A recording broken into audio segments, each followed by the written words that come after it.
السلام علیکم ورحمۃ اللہ وبرکاتہ۔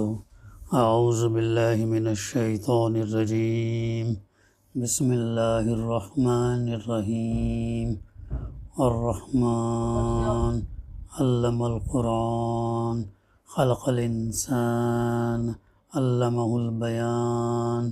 صدق اللہ العلی العظیم۔ رب اشرح لی صدری ویسر لی امری واحلل عقدۃ من لسانی یفقہوا قولی۔ رب زدنی علما۔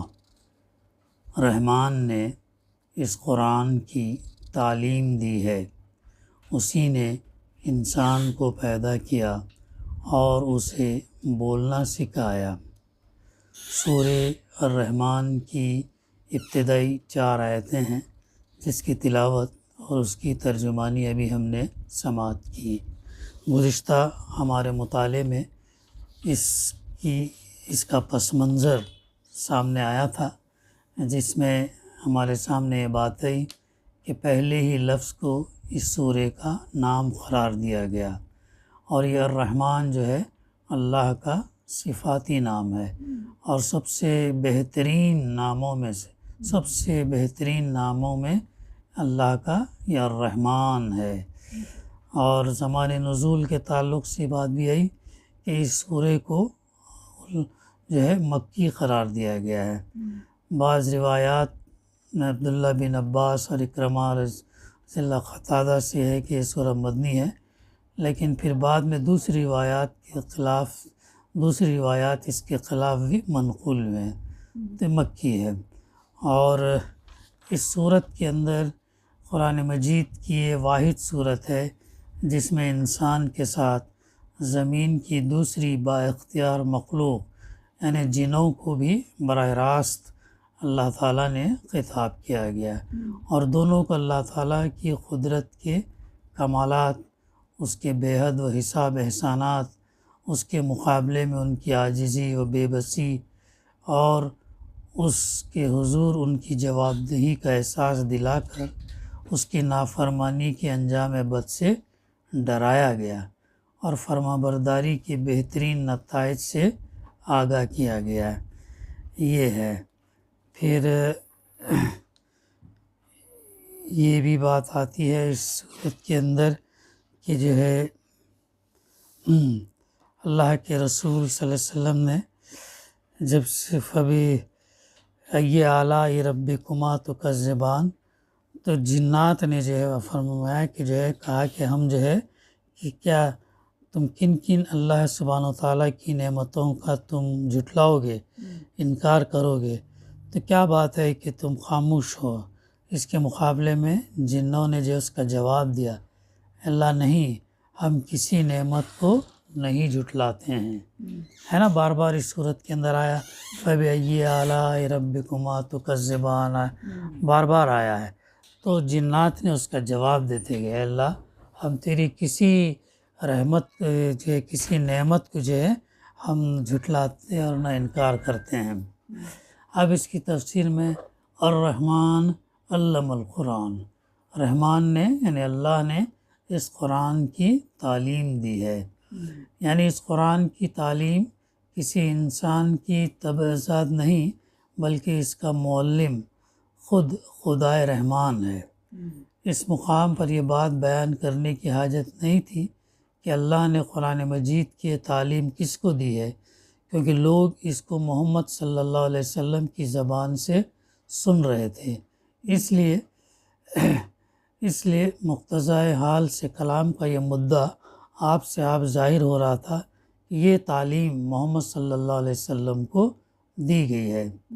آغاز اس فقرے سے کرنے کا پہلا مقصد تو یہی بتانا ہے کہ حضور صلی اللہ علیہ وسلم خود اس کے مصنف نہیں ہے، بلکہ اس تعلیم کا دینے والا اللہ تعالیٰ ہے۔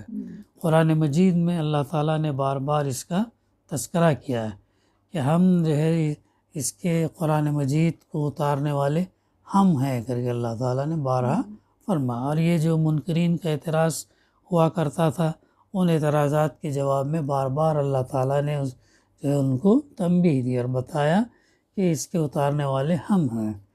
دوسرا ایک مقصد اور بھی یہ ہے جس کی طرف رحمان اشارہ کر رہا ہے۔ اگر بات صرف اتنی ہی کہنی ہوتی کہ یہ تعلیم اللہ کی طرف سے ہے، نبی کی طرف سے نہیں، تو اللہ کا اسم ذات چھوڑ کر کوئی اسم صفت استعمال کرنے کی حاجت نہ تھی، اور اسم صفت ہی استعمال کرنا ہوتا تو محض اس مضمون کو ادا کرنے کے لیے اسماء الہیہ میں سے کوئی اسم بھی اختیار کیا جا سکتا تھا۔ لیکن جب یہ کہنے کے بجائے کہ اللہ نے یا خالق نے یا رزاق نے یہ تعلیم دی ہے، فرمایا گیا کہ اس قرآن کی تعلیم رحمان نے دی ہے، تو اس سے خود بخود یہ مضمون نکل آیا کہ بندوں کی ہدایت کے لیے قرآن مجید کا نازل کیا جانا سراسر اللہ سبحانہ وتعالیٰ کی رحمت ہے۔ ہاں، یہ بہت اہم بات ہے کہ بندوں کی ہدایت کے لیے، گائیڈنس کے لیے، رہنمائی کے لیے، اور ہدایت جو ہے انسان کو صرف اسی کتاب سے ملنے والی ہے، کسی اور کتاب سے ہدایت نہیں مل سکتی، قرآن مجید سے ہی ہدایت مل سکتی۔ اس لیے قرآن مجید سے ہمارا گہرا ربط جو ہے ہونا چاہیے۔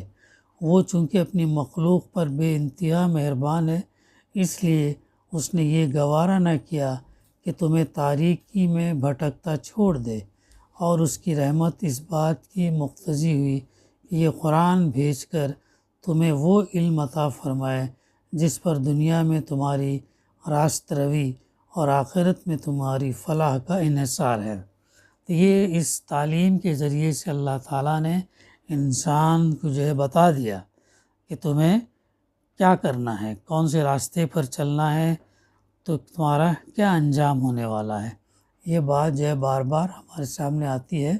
تو اللہ سبحانہ وتعالیٰ نے جو اپنی رحمت کا صفت جو ہے اس کے غضب کے مقابلے میں جو ہے رحمت حاوی ہے، رحمت کا یہ جو ہے غلبہ حاوی ہے، اور رحمان نے کیا ہے، اس قرآن مجید کی تعلیم دی ہے۔ پھر آگے فرمایا خلق الانسان، اسی نے انسان کو پیدا کیا۔ بالفاظ دیگر چونکہ اللہ تعالیٰ نے انسان کا خالق ہے، اور خالق ہی کی یہ ذمہ داری ہے کہ اپنی مخلوق کی رہنمائی کرے اور اسے وہ راستہ بتائے جس سے وہ اپنا مقصد وجود پورا کر سکے۔ تخلیق اللہ سبحانہ تعالیٰ کی ایک بڑی اہم صفت ہے، اور قرآن مجید میں بارہا اس کو ایز اے نشانی کے طور پر پیش کیا گیا ہے۔ تقریباً 150 مقامات پر ہم کو تخلیق کا تذکرہ ہمیں جو ملتا ہے۔ تو ایک بہت اہم اور یہ بڑی واضح نشانی ہے کہ انسان اس کے اوپر جتنا غور کرے اتنا کم کرے، اور اس پر غور کرنے سے جو ہے انسان کو اللہ کی معرفت حاصل ہو سکتی ہے۔ اللہ سبحانہ تعالیٰ کی نشانیاں، ان نشانیوں کو غور کرنے سے اللہ کی معرفت حاصل ہوتی ہے۔ ان میں یہ تخلیق ایک بہت بڑی نشانی ہے، بہت بڑی یہ نشانی ہے۔ تو انسان اس کے اوپر غور کرے، اس کے اوپر تدبر کرے، اور جو ہے اسے پھر اس کو اللہ کی معرفت جو ہے اس کے ذریعے سے حاصل کرے۔ اس لیے اللہ تعالیٰ کی طرف سے قرآن کی اس تعلیم کا نازل ہونا محض اس کی رحمانیت ہی کا تقاضا نہیں ہے، بلکہ اس کے خالق ہونے کا بھی لازمی اور فطری تقاضا ہے۔ یعنی خالق اپنی مخلوق کی رہنمائی نہ کرے گا تو اور کون کرے گا؟ جس اللہ نے ہم کو پیدا کیا، اور پیدا کرنے کے بعد اللہ تعالیٰ نے ہم کو ہماری رہنمائی کے لیے، ہماری ہدایت کے لیے، میں نے تم کو کیوں پیدا کیا، تم کو کیا کرنا ہے، کیا نہیں کرنا ہے، تو وہ تمام چیزیں اللہ سبحانہ تعالیٰ نے اپنی کتابوں کے ذریعے سے اور آخری کتاب قرآن کے ذریعے سے جو ہے اسے بتا دیا، اور نمونے کے طور پر اللہ کے رسول صلی اللہ علیہ وسلم کو جو ہے آخری نبی بنا کر بھیجا، جو اس کتاب پر عمل کر کے بتایا۔ اس کتاب کے احکامات پر اللہ کے رسول صلی اللہ علیہ وسلم نے کیا کیے؟ عمل کر کے بتایا، عمل کر کے بتایا۔ ہاں، اس لیے جب بی بی عائشہ رضی اللہ سے بی بی عائشہ رضی اللہ سے جب پوچھا گیا نا کہ اللہ کے رسول صلی اللہ علیہ وسلم کیسے ہیں، تو سوال کرنے والے سے سوال کیا تم نے قرآن مجید نہیں پڑھے؟ وہ تو چلتا پھرتا قرآن تھے. یعنی اللہ کے رسول صلی اللہ علیہ وسلم کی پوری زندگی جو ہمارے لیے نمونہ ہے، وہ نمونہ کہاں سے ہم کو ملتا ہے؟ قرآن مجید سے ملا. آپ کی پوری زندگی قرآن کے مطابق تھی. تو ہم آج اس سے جتنا دور ہے تو ہماری زندگیوں کے اندر جو ہے اسی لیے وہ چیز نہیں ہے جو مطلوب ہے. اس سے ہمارا رب جو ہے نا کیا ہو گیا؟ خالی تلاوت تک ہی رہ گیا، بغیر سوچے سمجھے پڑھ لینا بس. ہاں تلاوت کو سمجھ کے پڑھنا. سمجھ کے اگر ہم پڑھیں گے، اس غرض کے لیے ہم پڑھیں کہ ہم اس کے ذریعے سے عمل کریں. تلاوت اس لیے کریں، عمل کرنے کے لیے پڑھیں. ابھی آج ایک حدیث کا مفہوم یہ پڑھ اللہ کے رسول صلی اللہ علیہ وسلم فرمایا کہ اگر سورہ قاریہ اور ایک سورت کا آپ صلی اللہ علیہ وسلم تذکرہ کیا، سورہ قاریہ اور سورہ قدر غالباً، تو ان پر اگر انسان اس کو سمجھ کر ٹھہر کر غور کر اگر پڑھے تو یہ بہتر ہے اس سے کہ کوئی سورہ بقرہ، سورہ آل عمران، سورہ انعام جیسے صورتیں بڑی بغیر سوچے سمجھے پڑھے. تو اس لیے سمجھ کر پڑھنا جو ہے نا بہت ضروری ہے. تو یہ کہ خالق اللہ سبحانہ وتعالیٰ کے خالق ہونے کا بھی لازمی اور فطری تقاضا یہ ہے کہ پیدا کرنے کے بعد چھوڑ نہ دے، بلکہ اس کو راستہ بتائے کیا کرنا ہے کیا نہیں کرنا ہے. اس کے لیے اللہ تعالیٰ نے خالق اپنی مخلوق کی رہنمائی اگر نہیں کرے گا تو اور کون کرے گا پھر؟ اور خالق ہی رہنمائی نہ کرے تو اور کون کر سکتا ہے؟ اور خالق کے لیے اس سے بڑا عیب اور کیا ہو سکتا ہے کہ جس چیز کو وجود میں لائے اسے اپنے وجود کا مقصد پورے کرنے کا طریقہ نہ سکھائے. بس در حقیقت اللہ تعالیٰ کی طرف سے انسان کی تعلیم کا انتظام ہونا عجیب بات نہیں ہے، بلکہ یہ انتظام اگر اس کی طرف سے نہ ہوتا تو قابل تعجب ہوتا. اگر اللہ تعالیٰ ہماری ہدایت کے لیے کتاب اگر نہیں بھیجتا تو جو ہے تو تعجب کی بات ہوتی اگر نہیں بھیجتا تو اسی لیے یہ اللہ تعالیٰ نے ہماری رہنمائی کے لیے، ہماری ہدایت کے لیے پیدا کر کے چھوڑ نہیں دیا، بلکہ پیدا کرنے کے بعد بتا دیا کہ کیا کام ہم کو کرنا ہے، ہماری زندگی کا مقصد کیا ہے. اور جو ہے ہم جو ہے کیسے ہم ہدایت حاصل کر کے جنت حاصل کر سکتے ہیں. اگر ہدایت سے انکار ہم کریں گے تو پھر ہمارا ٹھکانہ جو ہے جہنم ہوگا. تو اللہ تعالیٰ نے اس کتاب کے ذریعے سے، نبی کے ذریعے سے اللہ سبحانہ وتعالیٰ نے جو ہے بتا دیا. پوری کائنات میں جو چیز بھی اس نے بنائی ہے اس کو محض پیدا کر کے چھوڑ نہیں دیا. پوری کائنات یونیورس کے اندر جتنے بھی چیزیں انسان کے نالج میں آئی ہیں ان سے کئی زیادہ گنا ابھی نالج میں آنا باقی ہے. سائنٹسٹ کیا بتاتے ہیں؟ یونیورس از ایور ایکسپینڈنگ، پھیل رہی ہے، آگے بڑھ رہی ہے. اور اس یونیورس کا اس کو صرف 2 سے 3% تک ہی وہ جان سکے ہیں. یعنی اندازہ ہم لگائیں کہ کتنی وسیع کائنات ہے اور کتنے انسان اس کائنات کے اندر، اس کرۂ ارض کے اندر کتنا بے بس ہے. تو کیسی نشانیاں اللہ تعالیٰ نے دی. تو اللہ سبحانہ وتعالیٰ نے کسی بھی چیز کو کائنات کے اندر بنا کر چھوڑ نہیں دیا، بلکہ اس کو وہ موزوں ترین ساخت دی ہے. بہترین ساخت پر اللہ تعالیٰ نے ہر چیز کو پیدا کیا. دیکھیں ابھی ہمارے انسان ہی کتنا بہترین ہے، 2 آنکھ، 2 کان، منہ، 1 ناک سے ہم یہ، پھر ہمارے اندر کے اعضاء کتنا بہترین طریقے سے اللہ سبحانہ وتعالیٰ نے انسان کی تخلیق کی اور اس کو بہترین ساخت پر بنایا. کیسے عجائب ہیں. اتنے چہرے کسی دوسرے سے نہیں ملتے، کروڑوں انسان میں 1-2 ملتا ہے. انگلیوں کے پور تک اللہ تعالیٰ نے الگ الگ رکھ دیا، کسی کے انگلیاں ملتے نہیں. کیسا کمال ہے یہ. تو بہترین اور موزوں ترین ساخت پر اللہ تعالیٰ نے انسان کو پیدا کیا، اور جس سے وہ نظام فطرت میں اپنے حصے کا کام کرنے کے قابل ہو سکے، اور اس کام کو انجام دینے کا طریقہ اللہ تعالیٰ نے سکھایا، اللہ تعالیٰ نے سکھایا۔ اگر اس طریقے سے ہٹ کر اگر ہم کام کریں گے تو پھر زمین میں اور پانی میں کیا ہوگا؟ فساد برپا ہوگا۔ میزان، آگے بات آنے والی، توازن، بیلنس اللہ تعالیٰ نے قائم کرا ہے۔ اگر اس فطرت اور نیچر کے خلاف اگر ہم کام کریں گے تو جو ہے جب توازن بگڑے گا تو فساد برپا ہوگا۔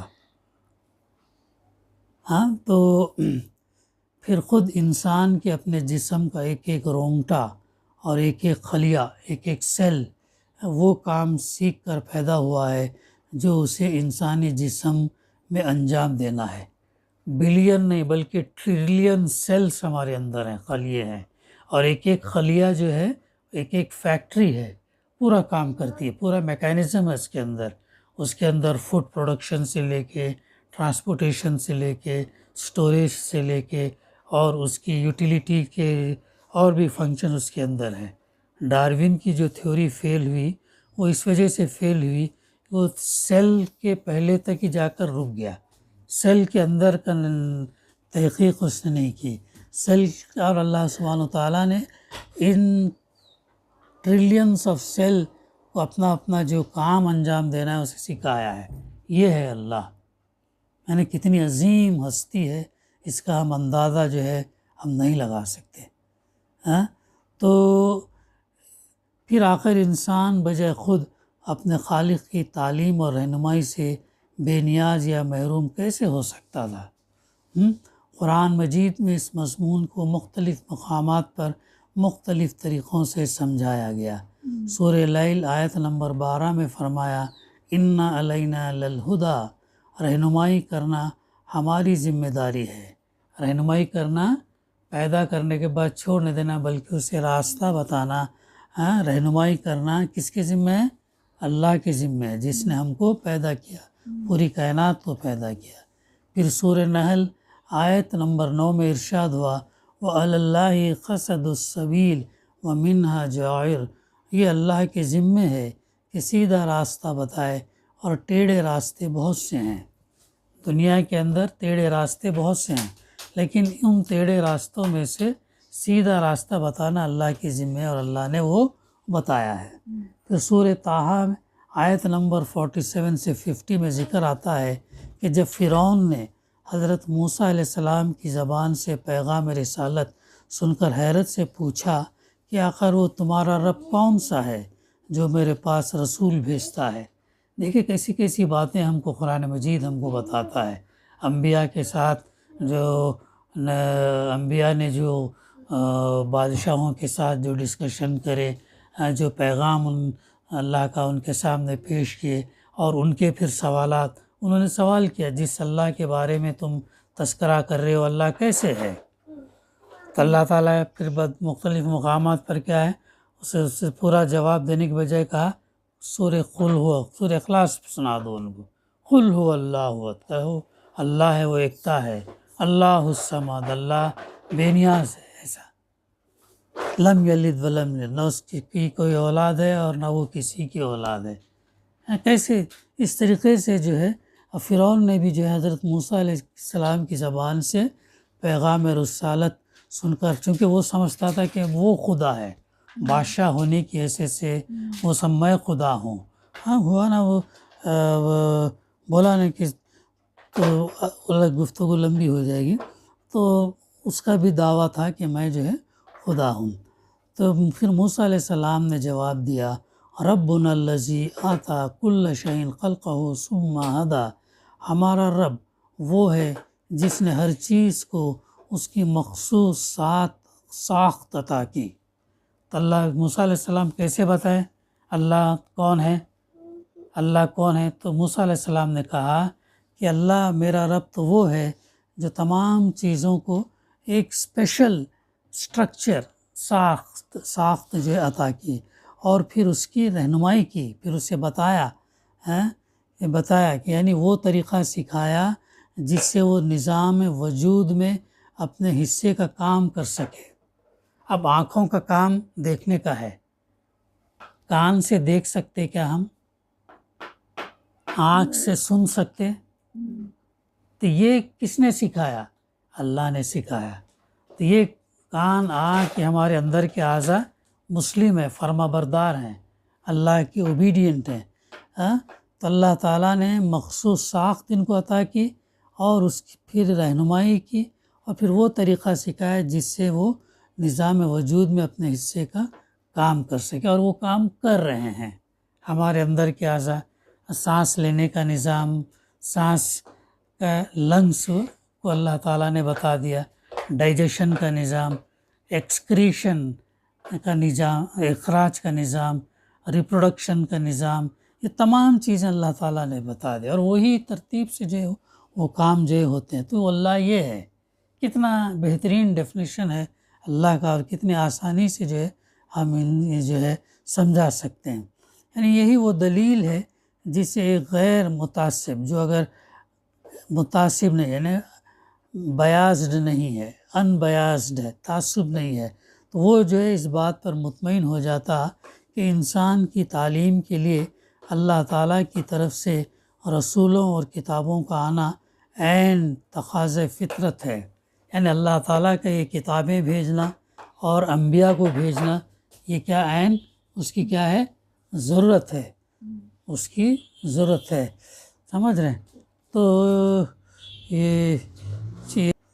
یہ چیز ہے۔ پھر آگے اللہ تعالیٰ فرماتا ہے آیت نمبر 4 میں، علمہ البیان، اور اسے بولنا سکھایا۔ کتنی اہم، کتنی فضیلت ہے دیکھو اس سورہ رحمان کی۔ رحمان نے اس قرآن کی تعلیم دی، اسی نے انسان کو پیدا کیا۔ علم القرآن کے معنی، علم القرآن کے معنی قرآن کی تعلیم دی، قرآن کی تعلیم دی۔ خلق الانسان، اسی نے انسان کو پیدا کیا۔ علمہ البیان، اسے بولنا سکھایا، اسے بولنا سکھایا۔ اصل میں لفظ تفسیر ہے اس کی، وہ لفظ بیان استعمال۔ اس کی ایک معنی تو اظہار فرمانی، اظہار معنی اور ضمیر کے ہیں، یعنی بولنا اور اپنا مطلب اور مدعا بیان کرنا، بولنا اور اس کے میننگ اور اس کا مدعا بیان کرنا۔ اور دوسری معنی ہے فرق اور امتیاز کی وضاحت، جس سے مراد اس مقام پر خیر اور شر اور بھلائی اور برائی کا امتیاز ہے، اس کو ڈفرینشیٹ کرنا، خیر اور شر کے جو ہے بھلائی اور برائی کو فرق کرنا۔ ان دونوں معنوں کے لحاظ سے یہ چھوٹا سا فقرہ اوپر کے استدلال کو مکمل کر دیتا۔ بولنا وہ امتیازی وصف ہے جو انسان کو حیوانات اور دوسری ٹیمپرری مخلوقات سے جو ہے ممیز کرتا ہے، ڈفرینشیٹ کرتا ہے۔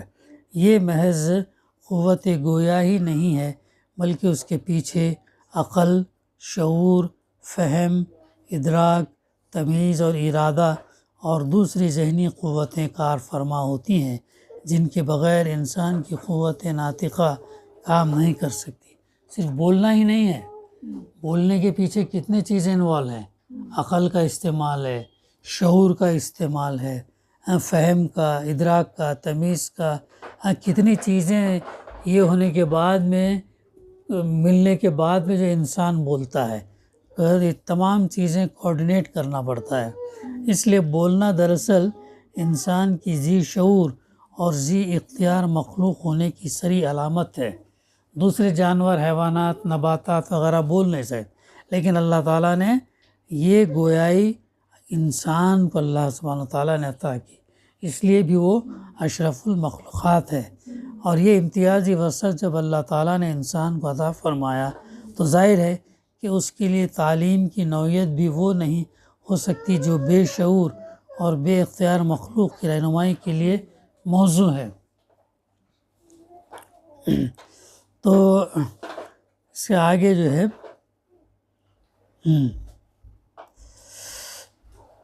اور یہ امتیازی وصف جو اللہ موضوع ہے۔ اسی طرح انسان کا دوسرا اہم ترین امتیازی وصف یہ ہے کہ اللہ تعالیٰ نے اس کے اندر ایک اخلاقی حس، یعنی مورل سینس رکھ دی ہے، جس کی وجہ سے وہ فطری طور پر نیکی اور بدی، حق اور ناحق، ظلم اور انصاف، بجا اور بیجا کے درمیان فرق کرتا ہے۔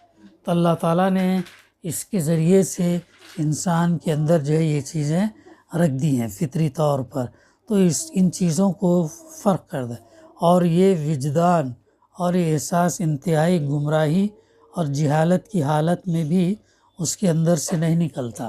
ہر انسان جانتا ہے، ایون غیر مسلم بھی، جو اللہ کو انکار کرنے والا بھی خیر کیا ہے، بھلائی کیا ہے، اچھا کام کیا ہے، برا کام کیا ہے، یہ جانتا ہے، لیکن چونکہ ضد، انا، ہٹ درمی، اس کے اوپر اڑے رہنا، اس کی وجہ سے جو ہے نا راہ راست سے پھر ہٹتا ہے۔ اگر انسان ان چیزوں کی سوچیں، غور کریں، تو اس کا پھر ضمیر پکار اٹھتا ہے، یہ کیسے اہم چیزیں ہیں جو اللہ تعالیٰ نے عطا کی ہیں۔ آپ یہ چیزیں نہیں ہو سکتی، بلکہ اس کا پیدا اور عطا کرنے والا اللہ ہے۔ ان دونوں امتیازی خصوصیات کا لازمی تقاضا یہ ہے کہ انسان کی شعوری اور اختیاری زندگی کے لیے تعلیم کا طریقہ اس پیدائشی طریقے تعلیم سے مختلف ہو جس کے تحت مچھلی کو تیرنا اور پرندے کو اڑانا کس نے سکھایا؟ مچھلی پانی میں تیرتی، پرندہ اڑتا آسمان کے اندر، ہم نہیں اڑ سکتے، لیکن پرندہ ہم سے زیادہ ہلکا، وہ اڑتا کئی میل چلتا۔ بعض ایک پرندے ایسے ہیں، ایک پرندہ بھی کے تعلق سے بات آتی ہے کہ وہ 6 مہینے سفر کرتا ہے، 6 مہینے ٹریول کرتا ہے، غالباً 6 مہینے، اندازہ لگو 6 مہینے وداؤٹ فوڈ، وداؤٹ فیول، اور ایسا یہ رہتا ہے، ہوا میں رہتا ہے، جو بھی لیتا ہے کیسی طاقت اس کو اللہ تعالیٰ نے درکار کی کہ اتنا جو ہے وہ اڑتا۔ حالانکہ جس طریقے سے سوئمنگ کے اندر ہاتھ پیر یہ کرنا پڑتا ہے، ویسے جو ہے اوپر اڑان کے اندر بھی طاقت لگتی ہے، تو یہ طاقت کہاں سے آ رہی، کون دے رہا ہے وہ طاقت، کیسا دے رہا ہے؟ تو یہ تمام انسان غور کرے تو اللہ کی معرفت، اللہ کو جان سکتے ہیں، اللہ کو جان سکتے ہیں۔ تو یہ نشانیاں اللہ تعالیٰ تو، اور خود انسانی جسم کے اندر پلک کو جھپکنا، آنکھ کو دیکھنا، کان کو سننا اور معدے کو ہضم کرنا سکھایا گیا۔ کون سکھایا ہے؟ اللہ نے سکھایا۔ انسان خود اپنی زندگی، اسی لیے اللہ کا ہم کتنا شکر گزار ہونا چاہیے۔ شکر گزار کیسے؟ ہم قول سے بھی شکر ادا کرنا، عمل سے بھی کرنا، خالی شکر الحمدللہ کہنا نہیں، بلکہ اس سے عمل بھی کرنا، اس کے بتائے ہوئے فرائض ادا کرنا، خیر کے کام کرنا، اس کے کلمے کو بلند کرنا، اس کے نام کی بڑائی کا اعلان کرنا، اقامت دین پر کام کرنا، یہ تمام چیزیں ہیں۔ پھر آگے کرنا، انسان خود اپنی زندگی کے شعبے میں استاد اور کتاب اور مدرسے اور تبلیغ و تلقین اور تحریر و تقریر اور بحث استدلال جیسے ذرائع ہی کو وسیلے تعلیم مانتا ہے، اور پیدائشی علم اور شعور کو کافی نہیں سمجھتا۔ بچہ بھی جو ہے پیدا ہونے کے بعد میں دودھ پینے کا، یہ کس نے اس کو سکھایا؟ یہ تمام چیزیں جو ہے یہ اللہ تعالیٰ نے جو ہے یہ سکھائی ہے۔ پھر یہ بات آخر کیوں عجیب ہو کہ انسان کے خالق پر اس کی رہنمائی کی جو ذمہ داری عائد ہوتی، اسے ادا کرنے کے لیے اس نے رسول اور کتاب کو تعلیم کا ذریعہ بنایا۔ رسول اور کتاب کو کیا بنایا؟ تعلیم کا ذریعہ بنایا۔ جیسی مخلوق ویسی ہی اس کی تعلیم، یہ سراسر ایک معقول بات ہے۔ بیان جس مخلوق کو سکھایا گیا، یعنی انسان کو، اس کے لیے قرآن ہی ذریعہ تعلیم ہو سکتا، نہ کہ کوئی ایسا ذریعہ جو ان مخلوقات کے لیے موزوں ہے جنہیں بیان نہیں سکھایا گیا۔ اب قیامت کے دن اللہ تعالیٰ جو ہے یہ بیان کرنے کی طاقت ہمارے انگلیوں کو دے گا، ہاتھ کو دے گا، ہمارے کھال کو دے گا، ہمارے پیر کو دے گا۔ ہم وہاں پر جو مجرم ہوں گے وہ انکار کریں گے، وہ جھوٹ بولیں گے، ہم نے گناہ نہیں کیا، یہ کیا، تو اسے زبان کو اللہ تعالیٰ تالے لگا دے گا۔ زبان سے گویائی کرنے کے بجائے جس سے عمل گناہ ہوا تھا ہاتھ دیں گے کہ یہ اس کے ذریعے سے یہ گناہ اس نے کیا، پیر کے ذریعے سے یہ گناہ کیا، تو گویائی پھر اللہ تعالیٰ جس کو چاہے جیسا چاہے اللہ عطا کرے گا، وہ اس کے لیے کوئی غیر ممکنات میں سے جو ہے نہیں ہے۔ تو یہ بہت 4 اہم آیتیں ہیں جس میں اللہ تعالیٰ نے جو ہے اس قرآن کی تعلیم دی، اور پھر فرمایا کہ اسی نے انسان کو پیدا کیا اور انسان کو اللہ تعالیٰ نے بولنا سکھایا۔ بقیہ انشاءاللہ آئندہ ہم سلسلہ جاری رکھیں گے۔ دعا ہے کہ اللہ تعالیٰ ہمیں کہنے سننے سے زیادہ صحیح سمجھنے، اس پر عمل کرنے، قرآن مجید کو اس صحیح سمجھنے اور اس سے اپنا ربط بڑھانے، ہدایت حاصل کرنے کی توفیق عطا کرے۔ ربنا تقبل منا انک انت السمیع العلیم وتب علینا انک انت التواب الرحیم۔ صلی اللہ تعالیٰ علی خیر خلقہ وعلی آلہ وصحبہ اجمعین۔ الحمد للہ رب العالمین۔